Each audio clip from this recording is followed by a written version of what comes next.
Hi friends, எல்லாரும் எப்படி இருக்கீங்க? விஜய் அவர்கள் தமிழ்நாட்டில் உள்ள இளைஞர்கள், பெண்கள், முதியவர்கள் எல்லாருடைய பல்ஸையும் பக்காவாக தெரிஞ்சு வச்சுட்டாயே அரசியலுக்கு வந்திருக்காரு மனுஷன். அதனால தான் அவர் அன்னைக்கு, அதாவது நேரத்துக்கு முந்தைய நாள் வந்து பார்த்தீங்கன்னா தைரியமாக திரிசாவை கூட்டிட்டு நிகழ்ச்சியில் கலந்துக்கிட்டதாகட்டும், இப்போ இன்னைக்கு தன்னுடைய அந்த மகளிர் தின விழா கொண்டாட்டத்தில் அவர் அறிவிச்ச திட்டங்களாகட்டும் எல்லாமே பக்காவா இதை கொடுத்தா இந்த மக்கள் நம்மளுக்கு ஓட்டு போடுவாங்க, இவங்க லெவல் இதுதான் அப்படின்னு தெரிஞ்சிருக்காரு. ஸோ நாமளும் இவர் வந்து பார்த்தீங்கன்னா ஒரு மாற்றமாக வராரு, மாற்றமாக வரல. திமுக அதிமுக திராவிட கட்சிகளுக்கு ஒரு மாற்றமாக வந்திருக்கு. இன்னொரு திமுக இன்னொரு அதிமுக தான் வந்திருக்காரு தவிர இவர் ஒரு மாற்றத்துக்கான சக்திலாம் கிடையாதுங்கிறத நிரூபிச்சிட்டார் இன்னைக்கு. அதாவது இதுக்கு முன்னாடி நாம வந்து பார்த்தீங்கன்னா இவர் வந்து ஒரு அறிவிப்பா தேர்தல் வருகிற இந்த சுற்று பயணத்தை சொல்லும் போது பைக் கொடுப்பாரு வீட்டுக்கு அப்படின்னு சொல்லும் போது இல்லை, அதை வந்துட்டு அவர் வந்து இலவசம் கொடுக்கலாம், நான் வந்து அப்படிதான் நினைக்கிறேன், இவர் அப்படிதான் பேசுறதுக்கு நிறைய கமெண்ட்ஸ் வந்ததுன்னா அவர் அப்படிலாம் சொல்ல நீங்கள் தவறாக புரிஞ்சுக்கிட்டீங்க.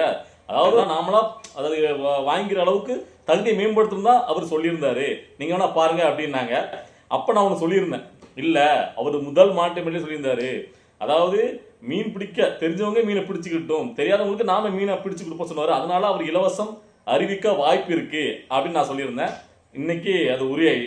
ஸோ நாம அப்போ சொல்லும் போது ஏகப்பட்ட, அதாவது விஜய் அவர்களுக்கு பயங்கர முட்டு கொடுக்கக்கூடியவங்க இல்லை அண்ணன் இலவசம் கொடுக்க மாட்டாரு பாருங்களேன் அப்படின்னாங்க. இன்னைக்கு என்ன சொல்ல போறீங்க? அதாவது விஜய் அவர்கள் வந்து பார்த்தீங்கன்னா அவர் என்ன தேர்தல் அறிவிப்புகள் சொல்றாரு அப்படிங்கிறத வச்சு தான் அவருக்கு ஓட்டு போடணுமா இல்லைங்கிறத நம்ம முடிவு பண்ணணும். இவர் மாற்றமா வராரா இல்லை இங்கே உள்ள திமுக அதிகம் மாதிரி அவர் கொண்டு வராருங்கிற முடிவு பண்ணுறதுல நான் ஒரு இதாக வச்சிருந்தேன். அது இன்னைக்கு உறுதியாயிட்டு. அவர் சொன்ன இலவச திட்டம் எல்லாத்தையும் நீங்கள் பார்த்துருப்பீங்க, அதை ஒன்று நம்ம பேசுவோம். அதில் ஃபர்ஸ்ட் பாசிட்டிவாக நான் சொல்லிடுறேன். அவர் சொன்னதில் பாசிட்டிவான விஷயம் வந்து பார்த்தீங்கன்னா வேலுநாச்சியார் படை அப்படின்னு சொல்லி ஒன்றை வந்து நான் நியமிப்பேன் அப்படின்னார்ல, அதை நான் வரவேற்கிறேன். 100% ஒரு பாதுகாப்பு தமிழ்நாட்டு பெண்களுக்கு வேணும், அதனால அந்த திட்டத்தை நாம் வந்து மனதார வரவேற்கிறேன். அதே மாதிரி இந்த பெண்களுடைய அந்த வழக்குகள் இருக்குல்ல, அதை வந்து விரைவாக இருக்கிறது பார்த்தீங்கன்னா அஞ்சலி அம்மாள் விரைவு நீதிமன்றங்கள் அமைக்கப்படும் சொன்னார், அதுவும் ஓகே. அதே மாதிரி யாருக்குமே இந்த நாப்கின் திட்டம் வந்து பார்த்தீங்கன்னா சொல்லியிருக்காங்க, அல்லது நடைமுறைப்படுத்தப்பட உறுதிப்படுத்தப்படும் சொன்னார், அதுவும் ஓகே. இந்த பெண்களுக்கான இந்த திட்டங்களை இது ஒரு புதுசான திட்டம், அதை வந்து நான் வந்து வரவேற்க 100% கரெக்ட்.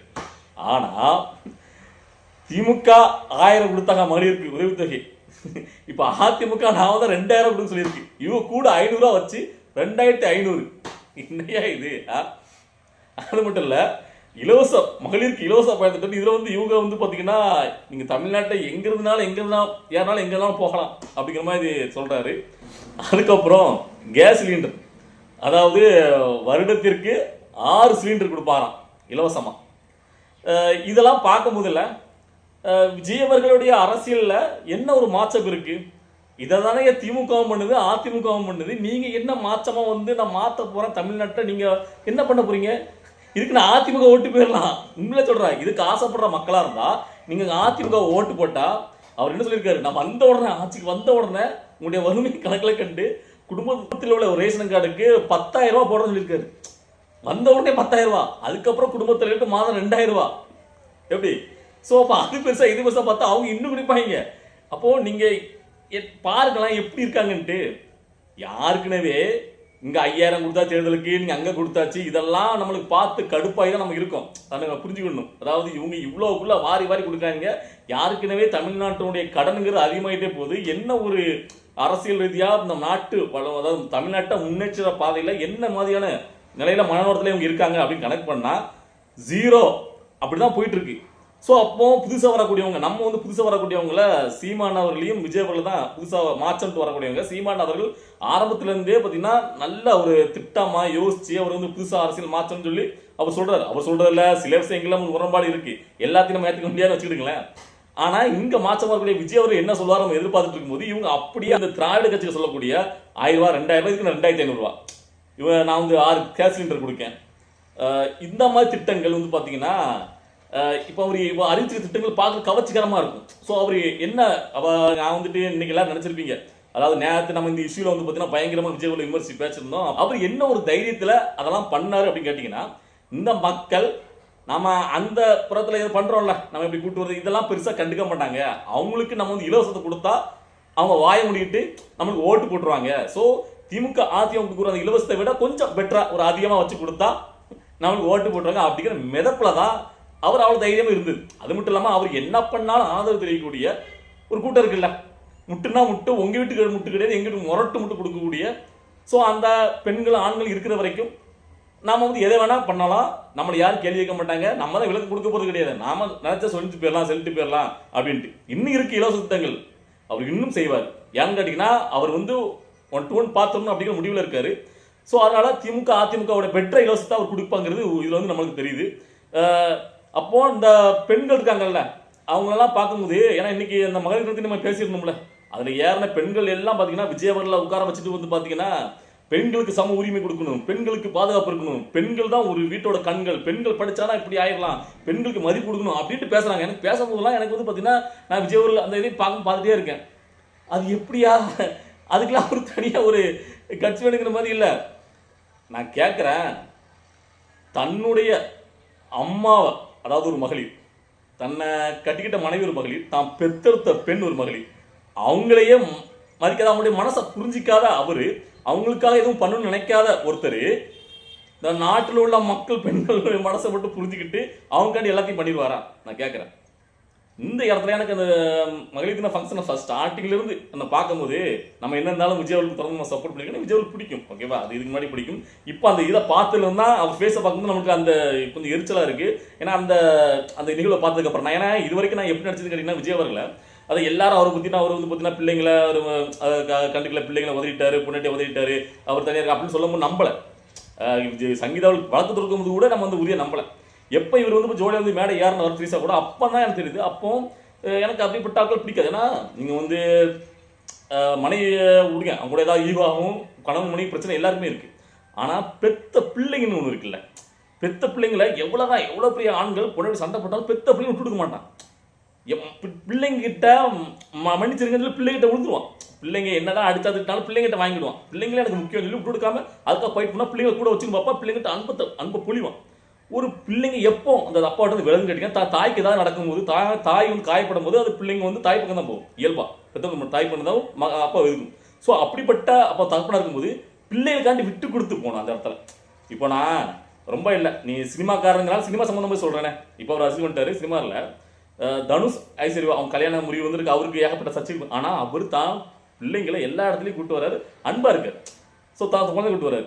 நீங்கள் இருக்கிற பிரபுதேவா எடுத்துக்கிடுங்களேன். பிரபுதேவா ஒய்ஃப் கூட பிரிஞ்சுட்டு நயன்தாரா கூட பழகிட்டு எல்லாம் தெரியும். ஸோ நயன்தாராவை கல்யாணம் பண்ணிக்கூட போயிடுச்சு. ஆனால் கடைசியில் அவர் கல்யாணம் பண்ணி காரணம் கேட்டால் அவருடைய பிள்ளைங்க, குழந்தைங்க, பிள்ளைங்களுக்காக நயன்தாரா உதவிட்டாரு மனுஷன். அதில் அவர் உயர்ந்து நிற்காருல. ஸோ இப்போ வந்து பார்த்தீங்கன்னா முதல்வர் மு க ஸ்டாலின் அவர்களை நம்ம வந்து பார்த்தீங்கன்னா அவர் வந்து அவருக்கு பர்சனலாக ஏகப்பட்டது நம்ம பார்த்துருக்கோம், வச்சிருக்கோம். ஆனால் தான் மகனுக்காண்டி நிற்காருல, தான் மகனுக்காண்டி தான் மகனை இப்பவும் அரியணையில் ஏற்றம் தான் இவ்வளோக்குள்ளே இருக்காரு. ஸோ நீங்கள் எல்லாத்தையும் பார்த்தீங்கன்னா தான் மகன் தான் பிள்ளைங்களுக்காக அவ்வளோ முக்கியத்துவம் கொடுக்காங்க. அதாவது நீங்கள் வந்து பார்த்தீங்கன்னா உங்கள் மகள் இப்போ மகளிர் தினத்தில் இதே இடத்துல விஜய் அவர்கள் தான் கட்டின மனைவி தான் மகளோட வந்து நின்று இருந்தார் அப்படின்னா அது எப்படி இருந்திருக்கும்? நீங்கள் உங்கள் அம்மா, உங்கள் கட்டின மனைவி, உங்கள் மகள், இவங்க இப்படி எல்லாரையும் வச்சுக்கிட்டு இந்த மகளிர் தினத்தை நடத்துனீங்க அப்படின்னா ஹேட்ஸ் ஆஃபாக இருந்திருக்குமா இல்லையா? ஸோ அப்போ அதை பண்ணாமல் நீங்கள் விட்டால் எனக்கு தெரிஞ்சு இவர் வந்து த்ரிஷா வேணா கூட்டு வந்திருக்க வாய்ப்பு இருக்க தவிர இதெல்லாம் பண்ணுறது வாய்ப்பு இல்லை. அப்படிங்கும் போது நம்மளுக்கு வந்து நெஞ்சு கொடுத்துது. அதாவது நம்ம எப்பவுமே பார்த்தீங்கன்னா இந்த விசுவாசம் படம் அஜித்தோட கேரக்டர் இருக்குல்ல, அந்த மாதிரி கேரக்டர் தான். அதாவது பார்த்தீங்கன்னா மனைவி கூட உங்களுக்கு 1008 பிரச்சனை முரண்பாடு வரும், எல்லா கணவன் மனைவி பிரச்சனை வரும், அதெல்லாம் விடுங்க. உங்களுக்கு வயதுக்கு வந்த ஒரு பொண்ணு இருக்குல்ல, அந்த பொண்ணோட மனசை புரிஞ்சு நடந்துக்கிட்டா உங்கள் மனைவி ட்ரிகர் பண்ணா இருக்காண்டி நீங்கள் அவ்வளோ கூட்டு வந்துருக்க மாட்டீங்களா, அன்னைக்கு நேராக வந்து போஸ்ட் கொடுத்துருக்க மாட்டீங்களா? அது அந்த மனைவி அந்த மகளுடைய அந்த மனசை எவ்வளோ காயப்படுத்தும், தான் அப்படி போறாருங்குது. ஸோ அதில் அந்த இடத்துல தான் நான் வந்து பார்த்தீங்கன்னா ரொம்ப உச்சபட்சமாக நான் வந்து பார்த்தீங்கன்னா விஜய் மேலே ஒரு கோவம் வந்துச்சு எனக்கு. ஸோ இப்போ அந்த கோவம் இருக்கும்போது எல்லாரும் வந்து இல்லைனா அதை ஒரு பிள்ளை அப்படின்னு முட்டு கொடுக்குற பெண்களை பார்க்கும்போது, ஏன்னா இன்னைக்கு வந்து பெண்கள் பேட்டி கொடுக்குறாங்க அந்த மகளிர் தினத்தில், எல்லாரும் பேட்டி எடுக்கிறாங்க. என்ன இப்படி பர்சனல் இப்படி பிரச்சனை வந்துட்டு இருக்கு, அவர் இப்படி இதை பற்றி நீங்கள் என்ன நினைக்கிறீங்க? இல்லை அது அவருடைய பர்சனல், அதெல்லாம் நம்ம ஒன்றும் சொல்ல முடியாது. அவர் வேணா அப்படி இப்படி இருக்கலாம். ஆனால் பெண்களுக்கு வந்து அவர் வந்தால் நல்லது நடக்கும், பாதுகாப்பு நடக்கும். அதை கேட்கும்போது தான் நம்மளுக்கு அதாவது எப்படிப்பட்ட தமிழ்நாட்டில் சமூகத்தில் பெண்கள் இருக்காங்க. ஏன்னா இன்னும் சில பெண்கள் இன்னும் முட்டு கொடுக்காங்க முரட்டுத்தனமா. அவர் என்ன பண்ணாலும் நம்மளை திட்டுறாங்க. அதாவது நம்ம இப்போ காசு வாங்கிட்டோமா, நான் வந்து மற்ற கட்சிக்கு ஆதரிக்கணும், நான் வந்து அது பண்ணுறேன் இது பண்ணுறேன்னு சொல்லும் போது இல்லை நமக்கு. அப்போ அதாவது நம்ம வந்துட்டு இதுக்கு முன்னாடி ஒரு திமுகவுக்கு கொத்தடிமையா இருக்கு, நீங்க பார்த்துருப்பீங்க. அந்த குடும்பம் தான் ஆட்சி ஆளணும், அவங்க தான் திரும்ப ஆட்சிக்கு வைக்கிற கொத்தடிமை கூட்டத்தை வெறுத்து ஏன்டா இப்ப கொத்தடிமையில போறீங்க காலங்காலமா, அது வேண்டாம், ஒரு மாற்றம் வரணும், புதுசாக ஒரு தமிழை வந்து ஆளணும். ஸோ இந்த மாதிரி நம்ம எதிர்பார்க்குறோம். ஸோ இங்கே இப்போ விஜய்க்கு ஆதரவு இந்த கொத்திரிமைகள் இந்த கூட்டத்தை பார்க்கும்போது அதை விட மோசமாக இருக்காங்க. என்ன பண்ணாலும் நாங்கள் விட்டு கொடுப்போம். ஆனால் அதில் ஒன்று சொல்லணும், நம்மள மாதிரி சில பேர் இந்த அது நேரத்து அன்னைக்கு நடந்த விஷயத்துக்கு நான் இப்படி பண்ணுறேன், இதுக்கு எப்படி விட்டு கொடுக்க முடியும்னு வெளிப்படையாக சொன்னாங்க. அந்த தம்பிமார்களுக்கு அந்த தன்மானம் இருக்குது, தமிழங்க தன்மானம். அவங்கள நான் வந்து ஹேட்ஸ் ஆஃப் பண்ணுறேன் தம்பிகளா. அப்படி தான் இருக்கணும். யாரும் தப்பு பண்ணாலும் தப்புனா அந்த இடத்துல நமக்கு அப்போ தான் பயம் வரும் தயனார்களுக்கு. ஸோ ஆனால் அதில் இன்னும் பார்த்தீங்கன்னா முக்கால்வாசி பேர் இன்னும் முட்டா கொடுத்துட்டு ஆண்களும் பெண்களும் அவர் என்ன பண்ணாலும் அது ஒரு காரணம் இருக்கும். என்ன பண்ணாலும் நல்லது பண்ணார் அப்படி நினைக்கிங்களே, அது ரொம்ப ரொம்ப தவறுடா. அது வந்து நீங்கள் வந்து அடுத்த உங்களுடைய தலைமுறையும் நீங்கள் வந்து பார்த்தீங்கன்னா கொத்திரியாக மாற்றுறீங்க. என்ன திமுக கூட்ட கொத்திரிமையாக இருந்தாலும் இப்போ விஜய் கொத்திரிமையாக மாற்றுறீங்க. ஸோ அப்படி நல்லது கிடையாது. இப்போ அப்படி இருக்காங்கன்னா அவங்களாவது பார்த்தீங்கன்னா இன்னும் தன்னோட தவறை உணர்ந்துக்க மாட்டாங்க. ஸோ நாம் எப்படி பண்ணால் என்ன, நான் உனக்கு ஆட்சிக்கு வரணும், உனக்கு நான் இவ்வளோ கொடுக்கேன், இப்போ 2000 நாளைக்கு அடுத்த ஆட்சிக்கு வரணும், நான் 5000 அறிவிக்கேன் குடும்பத் தலைவர்களுக்கு அப்படின்னா. ஸோ அவர் வந்து கரெக்டாக பக்காவாக தமிழ்நாட்டில் உள்ள ஆண்கள் பெண்கள் இவனுக்கு பரிசை தெரிஞ்சிருக்காரு, இவனுக்கு இதை பண்ணணும். ஏன்னா அவர் வந்து பார்த்தீங்கன்னா அந்த கொள்கை தலைவரை வச்சிருந்தாரு, அப்பவே நம்மளுக்கு தெரியும். அதை பார்த்தீங்கன்னா அந்த கொள்கை தலைவரில் எதுக்காக வச்சிருக்காங்க, ஒவ்வொரு சமூகத்தின் பிள்ளைகள் வச்சிருக்காங்க அப்படின்னு நம்மளுக்கு தெரியும். ஆனாலும் இங்கே எல்லாமே என்ன பண்ணுறாங்க, ஸோ அரசுக்கு வரணுங்கும் போது அவர் வந்து இதாக பண்ணுறாரு, அதில் 2 பெண்கள் வச்சிருக்காரு, சரி ஓகே வித்தியாசமாக எதாவது பண்ணுறாருன்னு நினச்சோம். ஸோ இப்போ அவர் அறிவிச்சிருக்க அந்த திட்டங்கள் இதெல்லாம் பார்க்கும்போது அவர் பக்கா பிராக்டிக்கலாக அவருக்கு முதலமைச்சர் ஆகணும் மட்டும்தான் இருக்க தவிர இங்கே பெருசாக எதையோ மாற்றணும் அது இதெல்லாம் அது கிடையாது. அவர் மாற்றுற மாதிரி எந்த ஒரு திட்டமும் அறிவிச்ச மாதிரி தெரியல. இந்த திட்டங்களை பார்க்கும்போது அப்படியே திமுக அதிமுக மாற்றா என்ன திராவிடன்னு வைக்கல, தமிழை வச்சுக்கல, இன்னொரு திராவிட கட்சியாக வருது. இதை கம்பேர் பண்ண முடியல. ஒருத்தங்களுக்கு நல்ல சக்கோட இருக்கும், சந்தோஷமா இருக்கும். யாருக்கு கேட்டீங்கன்னா நாம் தமிழர் கட்சி இருந்தவங்களுக்கு. ஏன்னா உண்மையிலேயே இப்போ மாற்றாம இருக்குது அவங்க மட்டும்தான். ஏன்னா இலவசத்தை முழுவதுமா வேற இருக்கணும், இலவசமே இருக்கக்கூடாது, மக்களோட தரத்தை உயர்த்தணும் அப்படின்னு சொல்லி அறிவியல் ரீதியா ரொம்ப ஒரு அரசியல மாற்றமா முன்னெடுத்து வச்சுட்டு இருக்கிறது நாம் தமிழ் கட்சி தான். ஸோ இந்த அறிவுக்கு பின்னாடி நாம் தமிழர் கட்சி நேற்று நடந்த சம்பவம் சரி, இதை கம்பேர் பண்ணும்போது நாம் தமிழர் கட்சி அடி பாதாளத்தில் இருந்துச்சு, தமிழர் கட்சிகளும் எப்படி இருந்துச்சு. இப்போ இந்த 2 சம்பவங்களையும் கம்பேர் பண்ணதுக்கு அப்புறம் நாம் தமிழர் கட்சி இப்படி போயிட்டு இருக்கு, தமிழ் கட்சிகளும் இப்படி போயிட்டு இருக்கு. அந்த ஓட்டு இருக்குல்ல, நான் தமிழர் கட்சியோட கன்சாலிடேட் ஓட்டு இருக்குல்ல, 35% 8% வாங்கியிருந்தாங்கல்ல. ஸோ நாம எல்லாம் தொடர்ந்து அவரை விமர்சிதான், சாட்டை சீமான எல்லாத்தையும் ஏற்றி பேசினா அடுத்த தேர்தலில் நீங்க பாருங்களா எவ்வளோக்குள்ள கீழே போறீங்க அப்படின்ட்டு. விஜய் கட்சி உங்களை ஒன்றில்லாம ஆக்கின்னு சொன்னோம்ல, அது பொய்யாக்கிட்டாரு விஜய் அவர்களே. அதனுடைய கன்சல்ட் ஓட்டுக்கிறது அப்படியே தான் இருக்கும், அது எந்த இடத்துல மாறாது. திமுக அதிமுகவுடைய ஓட்டுகளை தான் விஜய் அவர்கள் பிரிப்பாரு அப்படின்னு தெரியுது. ஸோ மற்றபடி இது வந்து ஒரு பெரிய ஒரு மாற்றசக்தியாக விஜய் அவர்கள் வந்துட்டாரு, தமிழமே மாறப்போகுது ஒரு வேளை அப்படிங்கிறதுக்கு எனக்கு தெரிஞ்சு எதுவுமே இருக்கிற மாதிரி தெரியல. இப்போ அவ அறிவித்த திட்டங்களை பார்க்கும்போது அதில் முதல்ல சொன்னதுதான் அந்த நாச்சியார், அந்த வேலுநாச்சியாருடைய படைன்னு சொல்கிற திட்டமாகட்டும், அந்த பெண்களுக்கு பாதுகாப்பு கொடுத்து அவங்களுக்கு வந்து பார்த்தீங்கன்னா விரைவாக அந்த தீர்ப்புகளை இது பண்ணணும். ஸோ இந்த திட்டங்கள் நான் உண்மையிலேயே பார்த்தீங்கன்னா அது ஒரு நல்ல திட்டமாக பார்க்குறேன், அது ஓகே. ஆனால் இவருக்கு அதுக்கப்புறம் கொடுத்த எல்லா திட்டங்களும் பார்த்தீங்கன்னா சொல்கிறதுக்கு ஒன்றும் இல்லை, பெருசாக ஒன்றும் இல்லை அப்படிங்கிற மாதிரி தோணுது. ஸோ இந்த வீடியோவை பார்க்கும்போது உங்களுக்கு என்ன தோணுச்சு அப்படிங்கிறத உங்களுடைய கருத்தில் கமெண்ட்டில் பதிவு பண்ணுங்கள். நம்ம அடுத்த வீடியோ பார்க்கலாம். பாய்.